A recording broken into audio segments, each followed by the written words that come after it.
Hello and welcome to the App Review Show episode 8. As you can tell from the title sequence, the App Review Show is now in association with CoolSmartphone.com, and my videos will be appearing there every week in the right hand sidebar.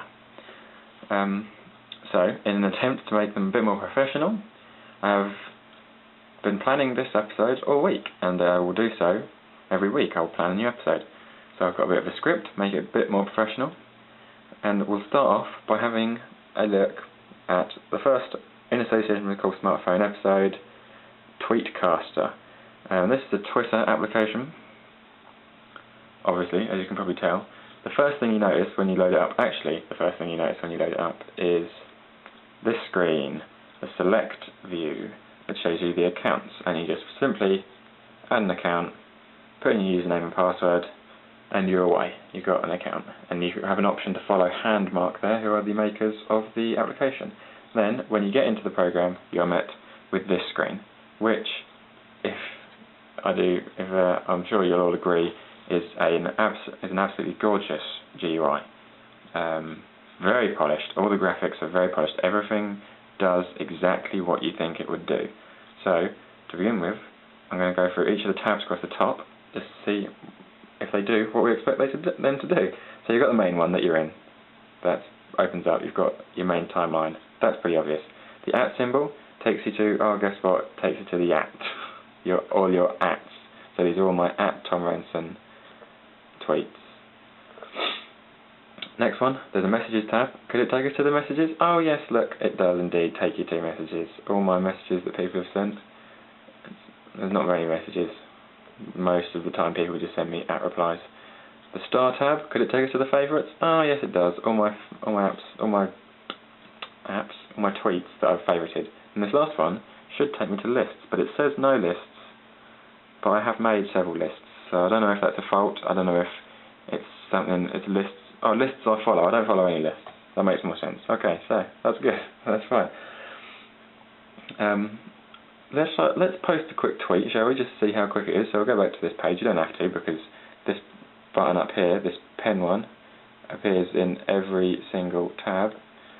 But it's just nicer to be here because you can see as stuff gets updated. So let's just add a tweet. I am filming App Review Show 8! Exclamation mark. Now I'm connected to the Wi-Fi in my house, so this sends out pretty quickly, which is just pretty obvious here. You can put, what does that button do?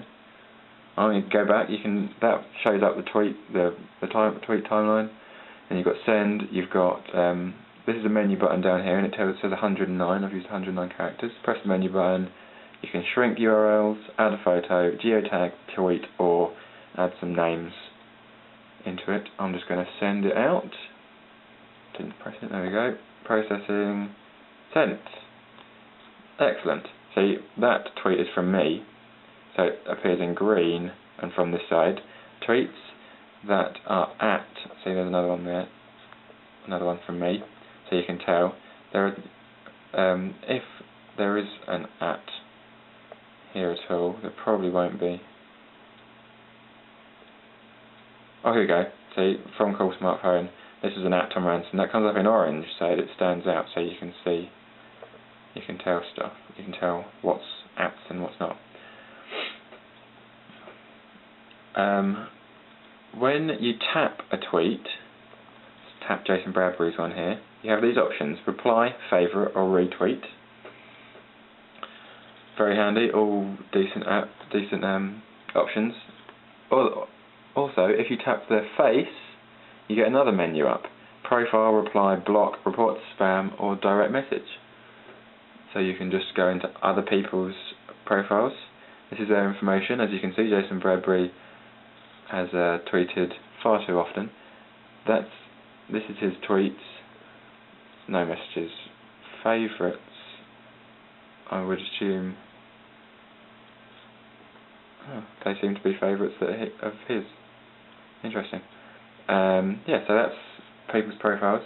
You can press the menu button, and we have some more functionality here. Jump to top, or you can jump straight to the top of the list. Does it in a flash. Refresh obviously is self-explanatory. People, people that you're following once it's loaded, and then people that are following you.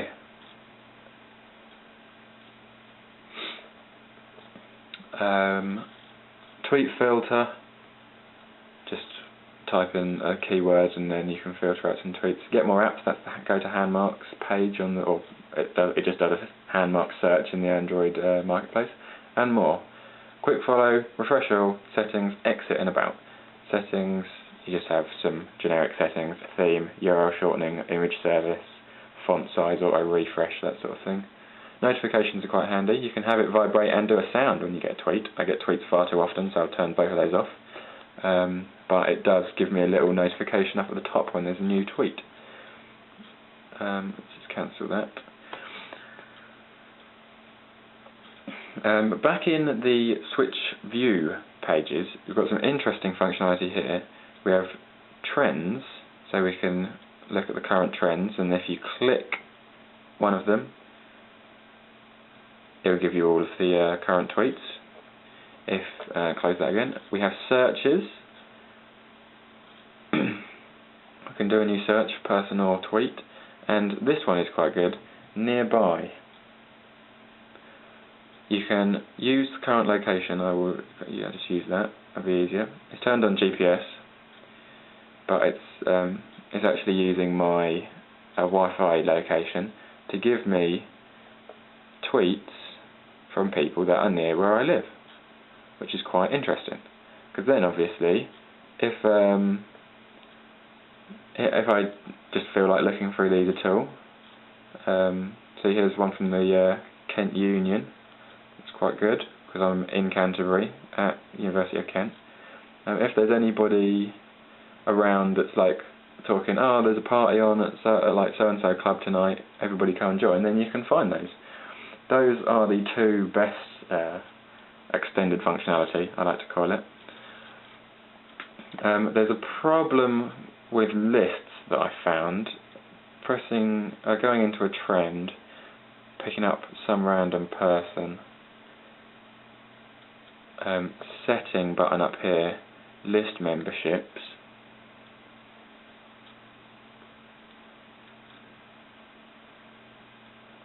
Process. There we go. See, these are actually lists here.